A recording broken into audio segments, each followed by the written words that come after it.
it's that time of the year again. NASCAR just released their schedule for next season.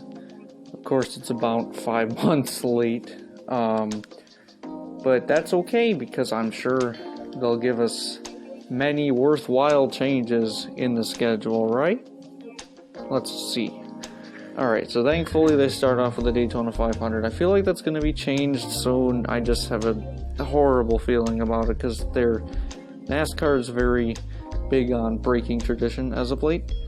And I just feel like it's bound to happen at some point, even though it really should never happen, moving Daytona away from the first race. But Homestead second now. That's interesting, I guess. Here's the other races that didn't really change. Kansas. Now we got Darlington up in May. That's new. I feel like if coronavirus didn't happen, Darlington would never have gotten a second date.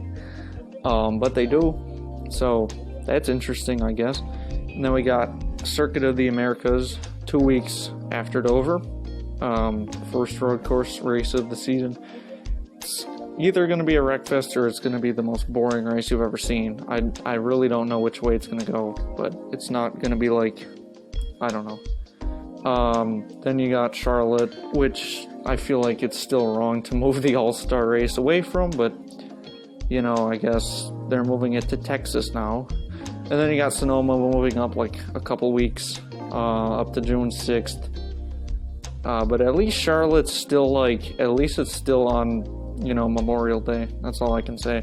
Moving on, now we got the All-Star race at Texas, replacing Michigan's date. Usually Michigan is like 13th, 14th, 15th, 16th. Not this year. Then you got Nashville, which should be interesting, I guess. Then you got the doubleheader at Pocono.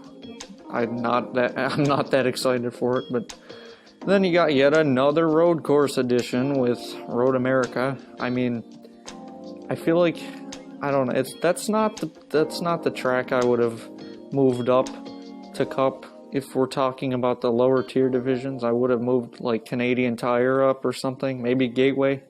I would have moved those up before I moved Road America up, but it is what it is, I guess.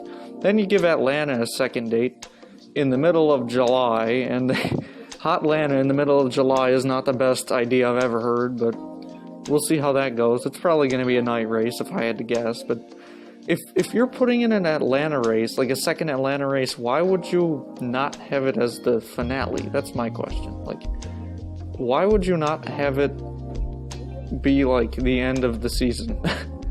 Come on, let's move back to that tradition. You've destroyed all the other traditions. Can we at least move back to that, please?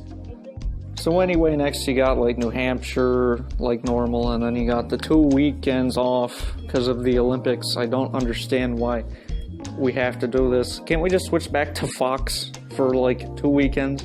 I feel like that would be better, but then you got the Glen, and then Indianapolis moving to the road course. Not the best idea. I mean, just run tradition into the ground at this point. It doesn't even exist. I don't know. I get that the Daytona or the Indianapolis, you know, oval doesn't work that great, but I don't know. There's just too many road courses at this point. Then you got Michigan losing a date, which is not good in my opinion, but that's just because I go to Michigan, and I'd rather go to the June race than the August race personally, but, you know, it is what it is. Then you still got the Daytona Wreck Fest, that is the playoff cutoff. Then everything else is basically the same, so obviously you don't have, like, Chicagoland, Kentucky. Atlanta got 2 races now for some reason. Darlington's got 2 races. Kentucky's off the schedule, but yeah. So thanks for watching anyway, and comment what you think.